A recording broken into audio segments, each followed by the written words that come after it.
Hello everyone, welcome to the Old Man and the Read. My name is Jerry. Today I'm going to talk about the books I read in the month of July. I read quite a few books, so I'll go ahead and get started and show you what I read. The first book I read in the month was Orfeo, published in 2014 by Richard Powers. This follows a man, Peter Els. He's a 70-year-old retired college professor of music.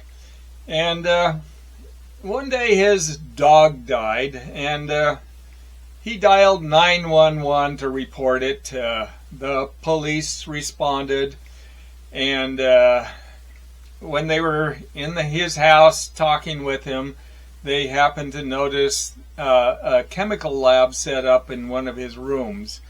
Now, Peter Els had been, after his retirement, had been experimenting with trying to splice genes to insert music into the genetic code. But the police are suspicious, and they think this is a bioterrorist lab, and they call in the hazmat team, and this sends Peter into a multi-state flight trying to avoid arrest. The next book I read was The Lake, published in 1954 by Yasunari Kawabata. And this follows a man, Ginpei. He's a former teacher, but he has an obsession with women, but just a real inability to relate to them. He has a really bad habit of following women, like a stalker almost. And one day he's following a woman who sees him and panics, and she throws her purse at him. Now the purse contained a large amount of money, and Ginpei decided to keep the money. So the book basically for a while follows that woman, and it just talks about her very strange behavior after losing the money. And then the book eventually returns to Ginpei and starts talking about his inability to relate to women again. The next book I read was Darkness Visible, published in 1990 by William Styron. And this is a memoir about Styron's own battle with depression and suicidal thoughts. It's really a brutally honest description of what he went through, but his symptoms became most notable after he had reached 60. But he could look back in his life and he could see other hints of those depression thoughts coming on. And his father actually had displayed the same symptoms. But his strong depression and suicidal thoughts really emerged when he was 60, and he believes it was when he went to a doctor who prescribed a drug for his insomnia, but the dosage he prescribed was 3 times the amount that was recommended. And he believes that's what led to his depression, but he then just describes the events that led to his eventual recovery. The next book I read was Between the Acts, published in 1941 by Virginia Woolf. And this is a book that's, the setting is an old English estate, and there's a play being presented on the grounds of the estate.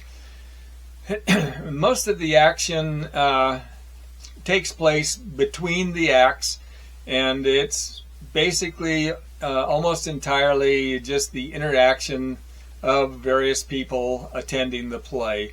There really is no plot or storyline in the book, but it's just a real good vehicle for Woolf to display her just magnificent prose. The next book I read, I should say I didn't actually read this in July. I finished it in July, but it's Poems New and Collected by Wisława Szymborska. It's just an incredibly good book of poetry. I usually have several books of poetry going at one time, and I just read one or two every evening. But this one I happen to finish in July. But it's just a really magnificent book of poetry, and it has one really incredible poem in it titled Hatred.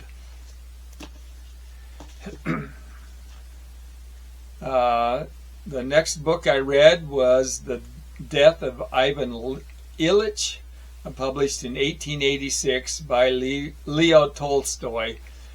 And it's a masterpiece, which you would expect from Tolstoy, but it begins with the death of Ivan Ilych, and then begins telling the story of his life.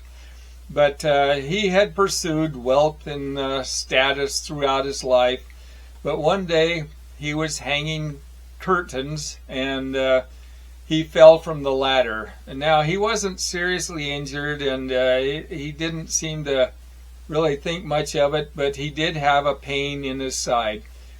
And then the book, just as it's going along, Tolstoy increases the narrative and builds the tension around the pain that keeps increasing, and this eventually leads to the inevitable outcome. The next book I read is Quantum Enigma, published in 2006 by Bruce Rosenberg, or Rosenblum. And this, I've read, I don't know, probably 20 books on quantum mechanics throughout the years, and I don't think I've ever really understood any of it. But anyway, I keep reading them, hoping that I might grasp it eventually. But I think I'm 77 years old now, and I think if I was going to grasp it, it would have happened before this. But the book gives a history of quantum physics, and it explains a lot of the bizarre aspects of it. He does point out that classic physics explains the world, but quantum physics explains the details. It's just that those details don't seem to match the same world we live in. The main point of the book was that he was making was that subatomic particles seem to exist in multiple locations, but only exist in one location when they're observed. And this gives the implication that there really is nothing that exists unless it's observed. But anyway, the book then begins eventually to start including consciousness into the discussion, and I have to be honest, I really didn't understand much of any of that. It was just way above my head, but a fascinating book.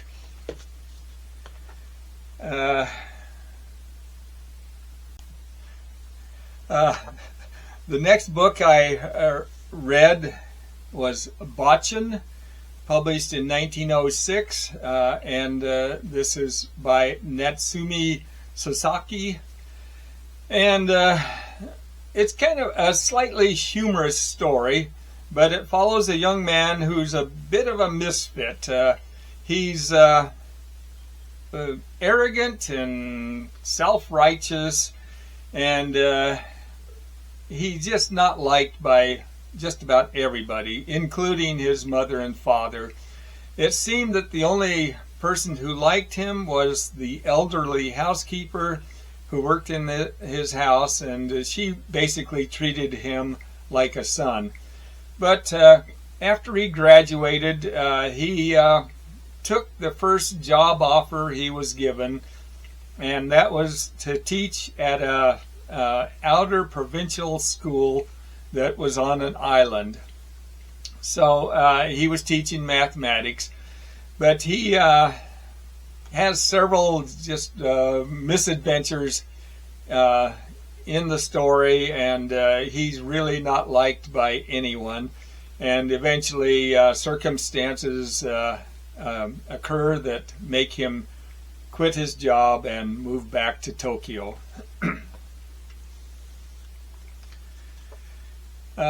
The next book I read is The Garden Next Door, published in 1981 by Jose Donoso. And this follows a man, Julio. He's a Chilean writer who is living in Spain. He's living with his wife, Gloria.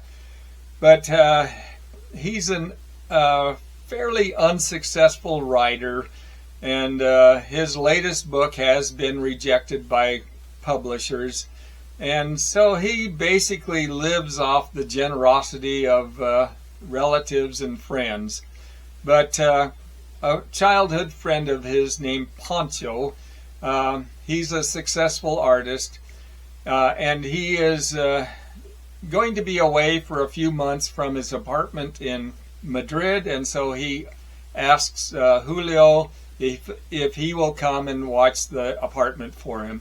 So Julio does, and his plans are to rewrite the book that he's been working on and to see if he can't get it published.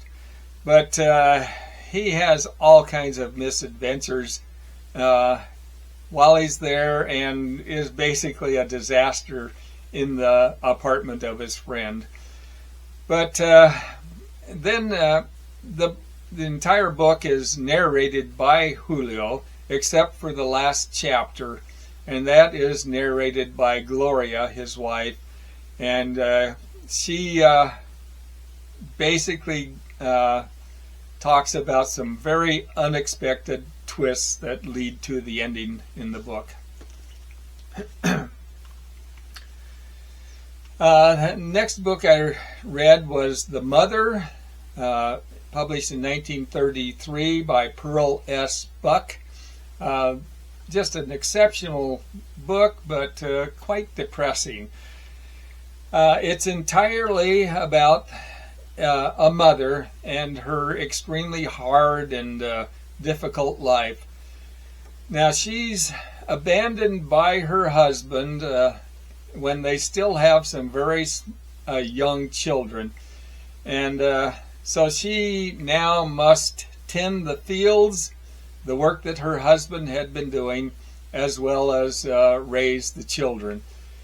And she also has his mother, his ailing mother, living there, so she has to deal with that too. But when her husband left, she tells everybody that he's gone to the city to earn money that he will be sending back, and this was to preserve her dignity, I guess. But then eventually she did tell everybody that he had died. And the last book I have is I, the Divine, published in 2001 by Rabah Alameddine. And I think this is the fourth book by Alameddine that I've read, and every one of them have been just really exceptional. But the book full title is I, the Divine, a novel in first chapters. And like the subtitle says, it's a book written entirely in first chapters. And how Alameddine did this was that each chapter was basically the start of a new story, a new beginning. A lot of it were stories that were told earlier, but then again told in a different perspective, and then others were just entirely new stories. But each of the stories is about events in the life of the protagonist, Sarah Noor El-Din.